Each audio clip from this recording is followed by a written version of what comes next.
আজকে যে মুভিটা তোমাদের জন্য এনেছি সেটা দেখার সময় বারবার মনে হচ্ছিল কেন আরও আগে এই মুভিটা দেখিনি। এতটাই ভালো এই গল্প। না কোনো থ্রিলার বা সাসপেন্স নয়, না তো রয়েছে এই গল্পে কোনো রকম টুইস্ট। যেটা রয়েছে সেটা হলো নস্টালজিয়া। এক কথায় বলতে গেলে এই গল্পটা magically beautiful, A slice of life. এই গল্পটা শোনার সময় আমি হলফ করে বলতে পারি তোমরা নিজেদেরকে সেই গ্রামে অনুভব করতে পারবে। এতটাই সুন্দর এই গ্রামের গল্প, যে গল্প জিতে নিয়েছে 4টিরও বেশি পুরস্কার। 2015 সালে yellow flowers on the green গ্রাস নামের ভিয়েতনামে একটি মুভি মুক্তি পায়, যা তোমাদের অবশ্যই ভালো লাগবে। তো হ্যালো ফ্রেন্ডস, ওয়েলকাম টু ওর গপ্প। গল্পে শুরু হয় ভিয়েতনামের একটি প্রত্যন্ত গ্রামে বাকি সবার মতোই একটি সাধারণ পরিবারকে দেখানো হয়। যেই পরিবারেরই 2 সন্তান হলো থিউ এবং থং। তারা দুজন ভাই। থং তার বড় ভাই থিউকে অসম্ভব ভালোবাসে, তার বড় ভাইয়ের সাথে সময় কাটাতে পছন্দ করে, তারা একসাথে খেলা করে। তবে থিউয়ের এইসব খেলা পছন্দ হয় না, তাই সে থংয়ের সাথে পাথর ছোড়াছুড়ির খেলা শুরু করে। থিউ এই পাথর ছোড়ার খেলাতে খুব আনন্দ পেলেও থংয়ের সেটা পছন্দ হচ্ছে না, তাই সে শুধুমাত্র বড় ভাইয়ের কথা রাখতে পাথরগুলোকে কাছেই ছুঁড়তে থাকে, যেটা থিউয়ের খুব একটা ভালো লাগে না। সে থংকে বলে ভালোভাবে খেলাটা খেলতে, আর এই ভালোভাবে খেলা খেলতে গিয়েই থংয়ের ছুঁড়ে মারা একটি পাথর গিয়ে লাগে থিউয়ের গায়ে, আর এতেই থিউ মাটিতে শুয়ে পড়ে। থং ভয় পেয়ে তাকে দেখতে এগিয়ে আসে, তবে থিউ আসলে অভিনয় করছিল, আর এই কৌশলেই থং যখনই কাছে আসে তার গায়ে পাথর ছুঁড়ে মারে। এতে থংয়ের মাথা ফেটে যায়। থিউ বুঝতে পারে না থং এতটা আঘাত পাবে, তার মাথা থেকে রক্ত ঝরতে থাকে। থং তাকে জিজ্ঞেস করে সে তাহলে অভিনয় কেন করলো। তখন থিউ তাকে বলে এটা একটা কৌশল ছিল, আর লড়াই করার সময় তোমাকে অনেক কৌশল খাটাতে হবে, এমন ট্রিক্স খাটিয়েই তুমি জিততে পারবে। ঠিক সেই সময়ই সেখানে তাদের বাবা চলে আসলে থিউ ভয়ে সেখান থেকে পালিয়ে যায়, আর থংকে নিয়ে তার বাবা বাড়িতে চলে আসে। রাতে থিউ পড়তে বসলে থং তার জন্য খাবার নিয়ে আসে। সে ভীষণ ছোট, এখনও স্কুলে যেতে শুরু করেনি, তবে তার বড় ভাই যখনই বই নিয়ে বসতো থং তার পাশে এসে বসত। সে বইগুলোকে খুলে পড়ার চেষ্টা করত। থংয়ের কাছে একটা ব্যাঙও রয়েছে, যার সাথে সে রোজ খেলা করে। সে ব্যাঙটিকে খুবই ভালোবাসে। সকালে সে যখন তার ব্যাঙটিকে খাবার খাওয়ানোর চেষ্টা করছিল, সেই ব্যাঙ কোনো খাবারই খাচ্ছিল না, তাই থং তাকে ছেড়ে দেয়। থিউ তাকে জিজ্ঞেস করে তুমি তাকে ছেড়ে দিচ্ছ কেন, সে তো চলে যাবে। তবে থং বলে সে আবার ফিরে আসবে, কারণ এটা তার বাড়ি। তুমি যেমন সারাদিন যেখানেই থাকো রাতে ঠিক তোমার বাড়িতে ফিরে আসো, ঠিক একইভাবে সেও ফিরে আসবে। ছোট ভাইয়ের মুখে এমন বড় মানুষদের মতো কথা শুনতে পেয়ে থিউ হাসতে থাকে আর বলতে থাকে তুমি আজকাল একটু বেশি বই পড়ছো।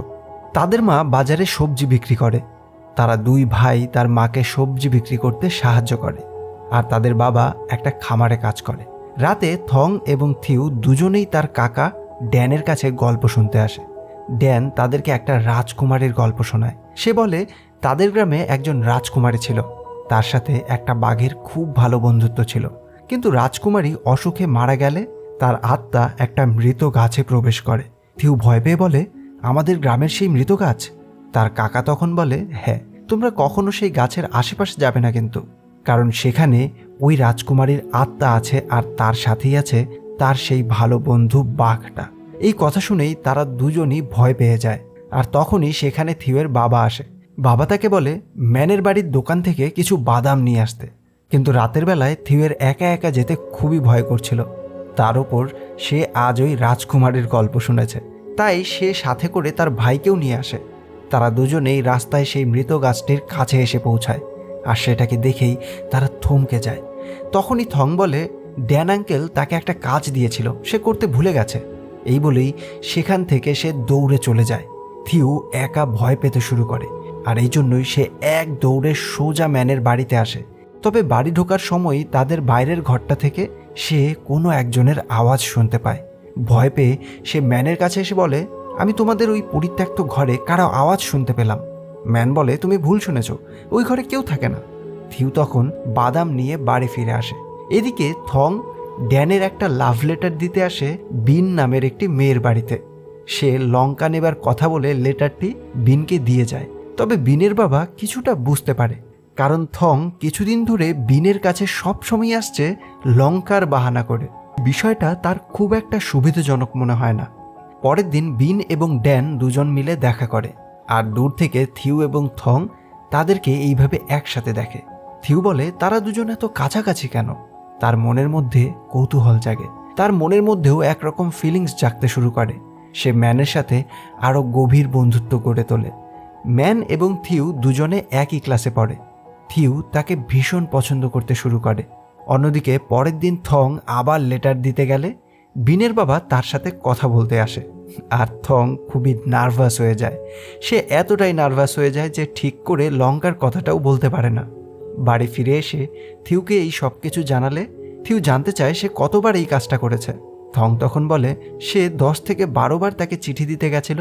থিউ জানতে চায় সে কখনো কি চিঠি খুলে দেখেছিল। থং জানায় একবার খুলে দেখেছিলাম, সেখানে একটা কবিতা লেখা ছিল। থিউ জানতে চায় সেই লাইনগুলো কি ছিল। থং তাকে ওই কবিতার 2টো লাইন বলে, যে লাইনগুলো ছিল কিছুটা এমন: জীবনের কষ্টগুলো খারাপ আবহাওয়ার মতো, আর আমি ভালোবাসার কষ্ট পাই কারণ আমি তোমাকে ভালোবাসি। আর এই কবিতাটা শুনেই পরের দিন সকালে থিউ স্কুলে গিয়ে চিঠি লিখতে শুরু করে। তখন সোন নামের একজন ক্লাসমেট তার কাছ থেকে চিঠিটা নিয়ে বলে, আমি ম্যানকে চিঠিটা দিয়ে দেব, কিন্তু আমাকে তোমার সব মার্বেল দিতে হবে। থিউ রাজি হয় না, কিন্তু সে সোনকে খুব ভয় পায়। আসলে সোন ছিল এই ক্লাসের মস্তান, তাই তাকে দেখে সবাই একটু ভয়ই পেত। ক্লাসে সোন ম্যানকে চিঠিটা দিয়ে দেয়, আর তখনই টিচার ক্লাসে আসলে ম্যানের হাতে চিঠিটা দেখে সে থিউকে সবার সামনে শাস্তি দেয়। আর ম্যান এই জন্য থিউয়ের কাছে দুঃখ প্রকাশ করে। সে বলে, আমি বুঝতে পারিনি টিচার তোমাকে একটা কবিতা লেখার জন্য শাস্তি দেবে। বুঝতে পারলে আমি কখনোই চিঠিটা টিচারের হাতে দিতাম না। তবে থিউ রাগ করে চলে আসে। সামনে এগিয়ে আসতেই সে ড্যান এবং বিনকে আবারও একসাথে প্রেম করতে দেখে। তার মনটা আরও খারাপ হয়ে যায়। তখনই আবার সে থংকেও একটা মেয়ের সাথে কথা বলতে দেখে। তবে মেয়েটি থিউকে দেখে সেখান থেকে পালিয়ে যায়। থিউ এসে জানতে চায় সে কার সাথে কথা বলছিল। থং জানায় সে একজন রাজকুমারীর সাথে কথা বলছিল। এটা শুনেই থিউ হাসতে থাকে। সে বলতে থাকে, আঙ্কেল ড্যানের কাছে রাজকুমারীর গল্প শুনতে শুনতে তুমিও কল্পনার জগতে পড়ে গেছো। তবে থং তার এই কথাটা মানতে নারাজ। এরপর দেখানো হয় থিউ আবার সেই ম্যানদের বাড়িতে এসে ওই পরিত্যক্ত ঘরে একজনের আওয়াজ শুনতে পায়।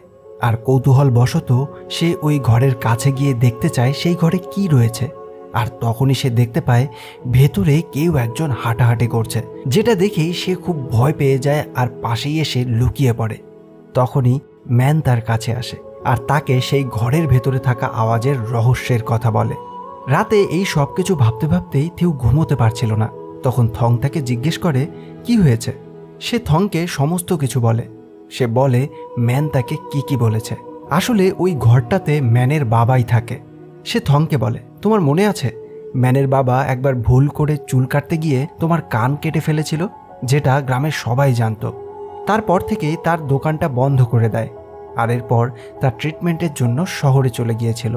কিন্তু ম্যান তাকে বলেছে তার বাবা শহরে যায়নি, সে এই ঘরেই লুকিয়ে থাকে। তার কুষ্ঠ রোগ হয়েছে, যেটা একটা ব্যাকটেরিয়া দ্বারা সংক্রামিত রোগ, যেটা দীর্ঘস্থায়ী। তাই তারা গ্রামের মানুষদের থেকে তার বাবাকে আড়ালে রেখেছে।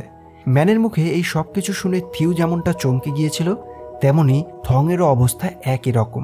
এরপর থেকেই থিউ ম্যানের সাথে ভালো বন্ধুত্ব গড়ে তোলে। সে ম্যানকে নানাভাবে সাহায্য করতে থাকে। তখনই সে ম্যানকে জানায়, কেন জানি না আজকাল আমার তোমার সাথে কথা বলতে ভালো লাগে, ঘুরতে ভালো লাগে, তোমার সাথে সময় কাটাতে ভালো লাগে। তবে ম্যান খুবই সহজভাবে উত্তর দিয়ে বলে, আমার তো অনেক আগে থেকেই তোমার সাথে খেলতে ভালো লাগে। থিউ এটা শুনে খুশি হয়ে যায়। পরের দিন স্কুলে সোন জানতে পারে থিউ এবং ম্যান একে অপরকে পছন্দ করে। এই জন্যই সে থিউকে এসে থ্রেট দিয়ে বলে সে যেন ম্যানের থেকে দূরে থাকে, কারণ ম্যানকে সে পছন্দ করবে। থিউ এতে রাজি না হলে সোন তাকে অনেক মারধর করে। অন্যদিকে বাড়িতে থং তার ব্যাংকটিকে নিয়ে খেলা করছিল। সে থিউকে আহত দেখে প্রতিশোধ নিতে চায়। সে একটি কৌশলে সোনকে বাড়ির বাইরে ডেকে নিয়ে আসে। সোন বাড়ির বাইরে আসলে দুই ভাই মিলেই তাকে মারতে চায়, তবে তারা দুজন মিলেও সোনের সাথে পেরে ওঠে না। তখনই থং তার বুদ্ধি খাটিয়ে সোনের চোখে আঘাত করে। এরপর তার পেছনে ছুরি ধরে তাকে থ্রেট দিয়ে বলে সে যেন তার ভাইয়ের থেকে দূরে থাকে। সোন এতে রাজি হয়ে যায় আর সেখান থেকে চলে যায়।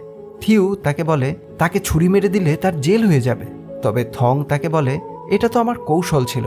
আসলে তার হাতে যেটা ছুরি হিসেবে ভাবছিল সেটা ছিল নেইল কাটার, যেটা দেখে থিউ অনেকটা খুশি হয়, কারণ যুদ্ধে এই কৌশলের ব্যাপারটা থিউ নিজেই তার ছোট ভাইকে শিখিয়েছে।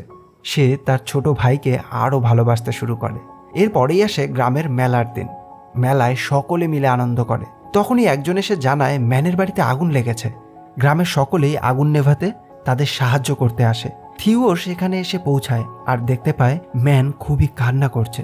থিউ এবং তার ভাই দুজনেই মিলে চিন্তা করতে থাকে, কারণ এই ঘরটাতেই তাদের বাবা ছিল। তার বাবার কি হবে?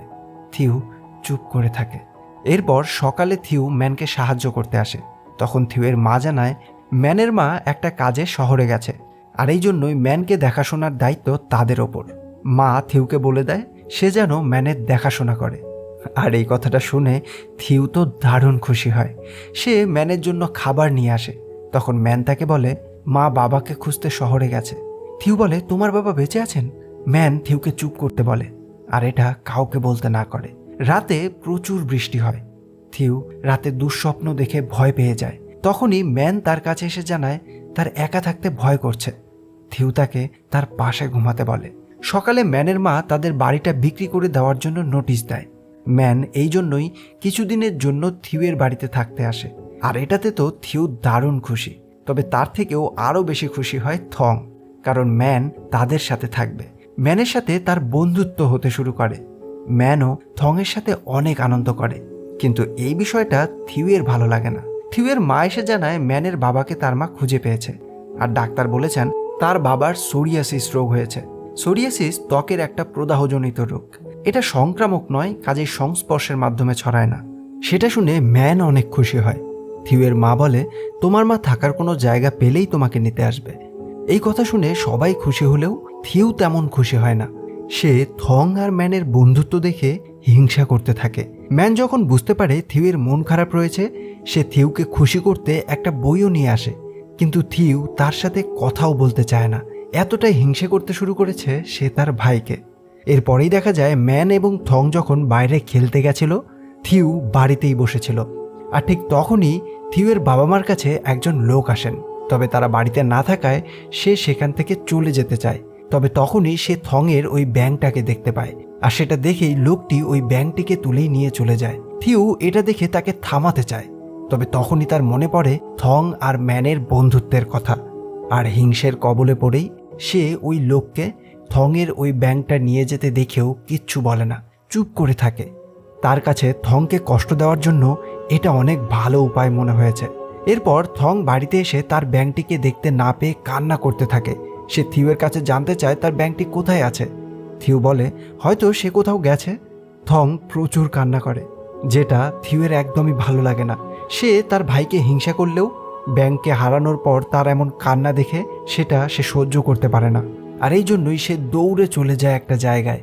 সেখানে গিয়েই তার চোখে পড়ে একটা ব্যাংক, যেটা দেখতে একদম থংয়ের ব্যাংকটার মতোই ছিল। তাই জন্যই সে ওই ব্যাংকটিকে নিয়ে আসে থংকে খুশি করতে। কিন্তু থং এসে জানায় তার ব্যাংক আর কখনোই ফিরে আসবে না, তাকে স্যুপ বানিয়ে খেয়ে ফেলেছে ওই লোক।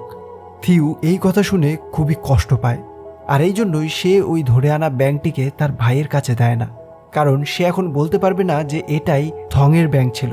এরপর বৃষ্টি শুরু হয়, একটানা প্রচুর বৃষ্টি হয়।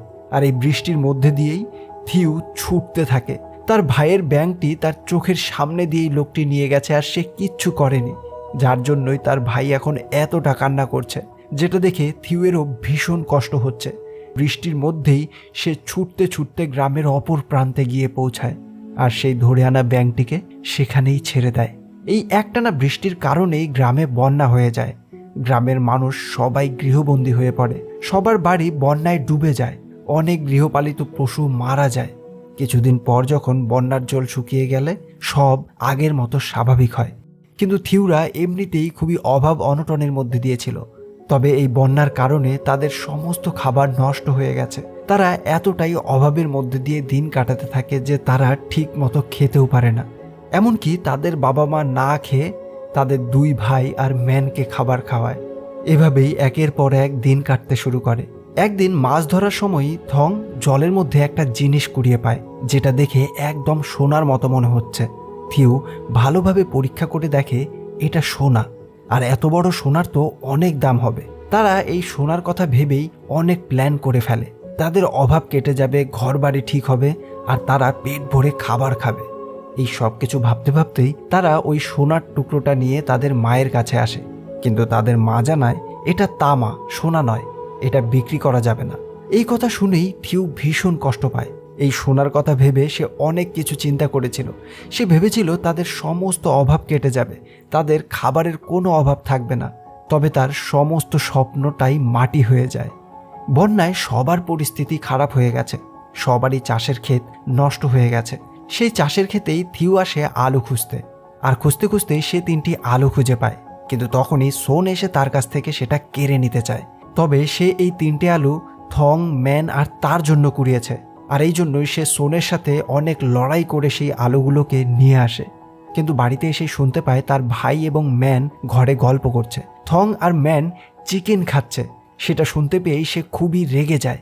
যে ভাই আর ম্যানের জন্য কুড়িয়ে পাওয়া আলু নিয়ে আসতে সে সোনের সাথে লড়াই করেছে, সেই ভাই এবং ম্যান ঘরে বসে চিকেন খাচ্ছে, অথচ তাকে একবারও ডাকেনি। এটা শুনতে পেয়ে সে খুবই রেগে যায় আর একটা কাঠের টুকরো নিয়ে এসে থংকে ভীষণ জোরে আঘাত করে। আর এতে থং ভীষণ ব্যথা পেয়ে কান্না করতে থাকে। তখন থিউ দেখতে পায় থং ম্যানের সাথে খেলা করছিল। তারা কোনো চিকেন খাচ্ছিল না, শুধুমাত্র খেলার ছলে অভিনয় করছিল চিকেন খাওয়ার। আর সেই কথাটাই বাইরে থেকে থিউ শুনতে পেয়েছিল। এটা দেখে থিউ খুবই কষ্ট পায়। এদিকে থং ভীষণ ব্যথা পেয়ে কান্না করতে থাকে। থিউ তাকে ওঠানোর চেষ্টা করে, তবে পারে না, এতটাই ব্যথা পেয়েছে থং। সে তাড়াতাড়ি করে তার বাবা মাকে ডেকে আনতে চায়, তবে থং বলে, বাবা মাকে বলো না তুমি আমাকে মেরেছ, তাহলে তারা তোমাকে মারবে। তাদেরকে বলো আমি গাছ থেকে পড়ে গেছি। থং ব্যথা পাওয়ার পরেও তার বড় ভাইয়ের চিন্তা করছিল। ডাক্তার এসে জানায় থংকে ভালো ডাক্তারের কাছে নিয়ে যেতে হবে। থিউয়ের বাবা থংকে শহরে নিয়ে আসে, তবে শহরের ডাক্তারও তাদের কোনো সাহায্য করতে পারেনি। তাদেরকে অনেক টাকা জোগাড় করতে হবে। থিউয়ের মা বলে আমাদের বিক্রি করার মতো আর কিচ্ছু নেই।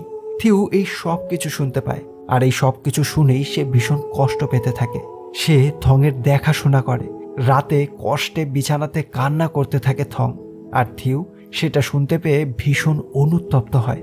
সে বুঝতে পারে সে না বুঝে কত বড় ভুল করে ফেলেছে, তার জন্য তার পুরো পরিবারটা কতটা কষ্টের মধ্যে দিয়ে যাচ্ছে।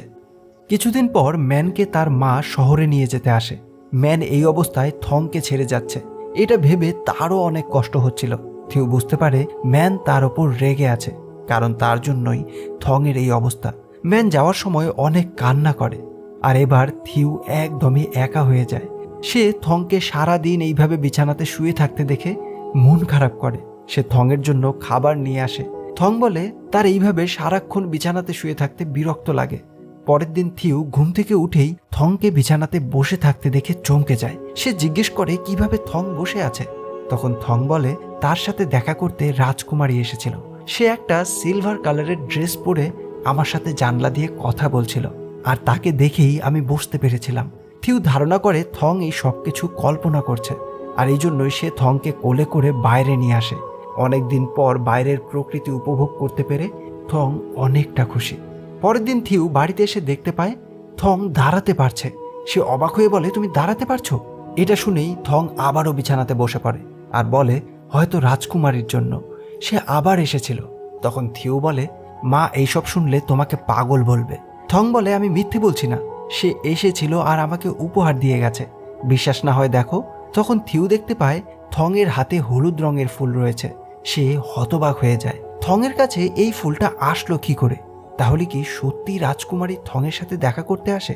থিউ তখন জানলা দিয়ে দেখতে পায় জানলার বাইরেও হলুদ ফুল পড়ে আছে। বাইরে এসে দেখতে পায় ওই হলুদ ফুল পুরো রাস্তা জুড়ে পড়ে আছে। সেই হলুদ ফুলের পিছু করতে করতেই সে এসে পৌঁছায় ওই মৃত গাছটির কাছে।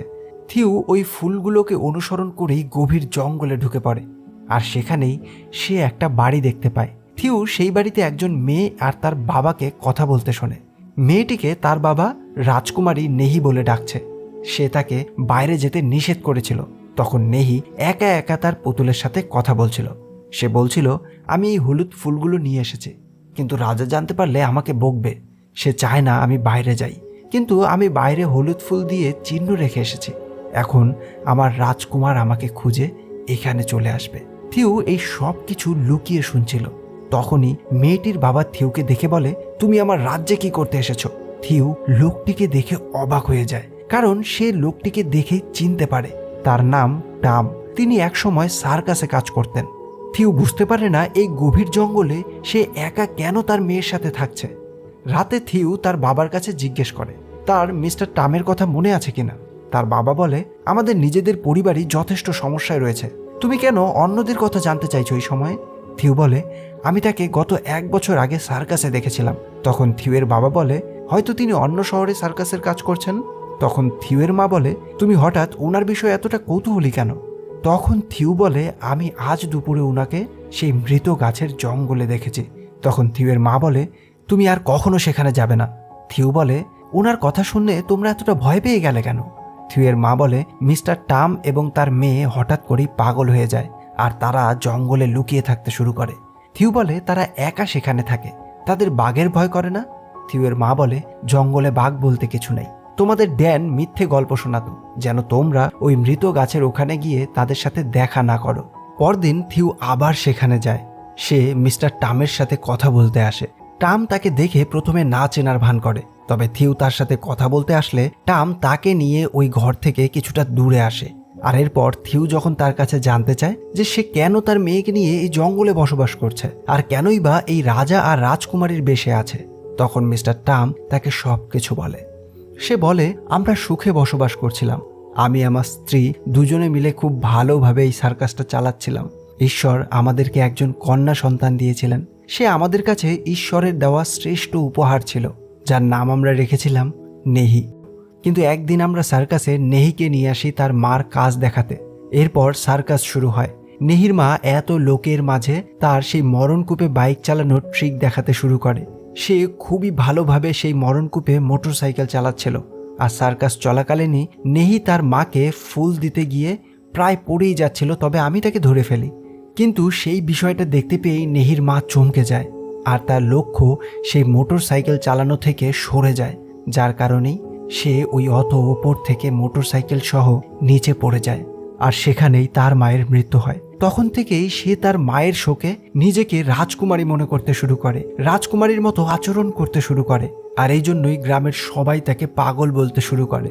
আর তাকে বাঁচানোর জন্যই আমিও সকলের কাছে পাগল হয়ে যাই আর পাগল সেজে এই জঙ্গলে এসে রাজার বেশে মেয়েকে নিয়ে বেঁচে আছি।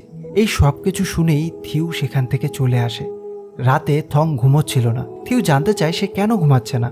থং বলে, রাজকুমারীর সাথে কিছু একটা হয়েছে, তাই সে আমার সাথে দেখা করতে আসছে না। থিউ বলে, সে হয়তো ব্যস্ত রয়েছে, সময় পেলে তোমার সাথে দেখা করতে আসবে। সকালে থিউ ঘুম থেকে উঠে দেখতে পায় থং বিছানায় নেই। সে রাস্তায় হলুদ ফুল পড়ে থাকতে দেখে বুঝতে পারে নেহি এসেছিল, তাই সে থংকে খুঁজতে থাকে আর দেখতে পায় থং সেই রাস্তায় হাঁটতে না পারলেও রাজকুমারীর খোঁজে বেরিয়েছে। সে ক্রাচের সাহায্যে হেঁটে যাচ্ছিল। থিউ তাকে নিয়ে বাড়িতে আসে, থংকে গল্প শোনায় আর এরপর তাকে সাহায্য করতে থাকে নতুন করে আবার হাঁটতে। তখন থং এবং থিউ দুজনেই দেখতে পায় কিছু ছেলে নেহিকে পাগল বলে বিরক্ত করছে, যেটা দেখে থং রেগে নেহিকে বাঁচাতে এগিয়ে আসে। ছেলেগুলো নেহিকে ধাক্কা দিয়ে ফেলে দেয় আর থং নিজেকে সামলাতে না পেরে ক্রাচ ফেলে দিয়ে দৌড়াতে থাকে, যেটা দেখে থিউ অবাক হয়ে যায়। তবে থং কয়েক পা দৌড়তে পারলেও এরপর সে দৌড়তে দৌড়তেই পড়ে যায়। আর যেটা দেখে নেহির নিজের মায়ের কথা মনে পড়ে যায়। তার মনে পড়ে যায় তার মাও সার্কাস চলাকালীন কিভাবে ওপর থেকে পড়ে গিয়েছিল। তখন নেহির বাবা আসলে নেহি তার বাবাকে আর রাজা বলে ডাকে না, বরঞ্চ তাকে বাবা বলে ডাকে আর বলে, বাবা, আমার সব মনে পড়েছে, আমি কোনো রাজকুমারী নই, আমি তোমার মেয়ে, আমার জন্য তোমাকে এতদিন কত কিছুই সহ্য করতে হয়েছে। মিস্টার টামো নিজের মেয়েকে ফাইনালি সুস্থ হতে দেখে খুবই খুশি হয়ে যায়। নেহি তার বাবার সাথে চলে যেতে থাকে। সে যাওয়ার সময় পেছন ফিরে তাকিয়ে থং এবং থিউকে বাই বলে। থং তার বড় ভাইয়ের কাছে জিজ্ঞেস করে, তোমার কি মনে হয় নেহি আমার সাথে খেলা করতে আসবে? থিউ বলে, অবশ্যই খেলা করবে। তখন থং বলে, তোমার আর ম্যানের মতো? ম্যান আমাকে প্রায়ই বলতো সে তোমার সাথে খেলতে ভালোবাসে। থিউ বলে, তাহলে সে কেন সবসময় তোমার সাথে খেলা করত? থং বলে, আমি জানি না, হয়তো সে তোমার সাথে খেলতে লজ্জা পেত। আচ্ছা, তুমি কি ম্যানের দেওয়া সেই বইটা পড়নি? সে বাড়ি এসে ওই বইটাকে খুঁজতে থাকে আর এরপর বইটাকে খুঁজে পেয়ে সে পড়তে শুরু করে আর সেখানের একটি পেজেই একটা হলুদ ফুল আর একটা লেখা দেখতে পায়। জীবনের কষ্টগুলো খারাপ আবহাওয়ার মতো, আমি ভালোবাসার কষ্ট পাই কারণ আমি তোমাকে ভালোবাসি। থিউ সেটা পড়ে দারুণ খুশি হয়। এটা সেই লেখা ছিল যেটা সে ম্যানকে দিয়েছিল, আর ম্যান পাশেই রেখে দিয়েছিল একটা হলুদ ফুল। থিউ এই সব কিছু দেখে দারুণ খুশি হয়ে যায়। সে বুঝতে পেরে যায় ম্যানও তাকে ঠিক ততটাই ভালোবাসে যতটা সে ম্যানকে ভালোবাসে। আর এভাবেই তার জীবনের প্রথম ভালোবাসার অনুভূতি ফাইনালি আজ তাকে স্পর্শ করেছে।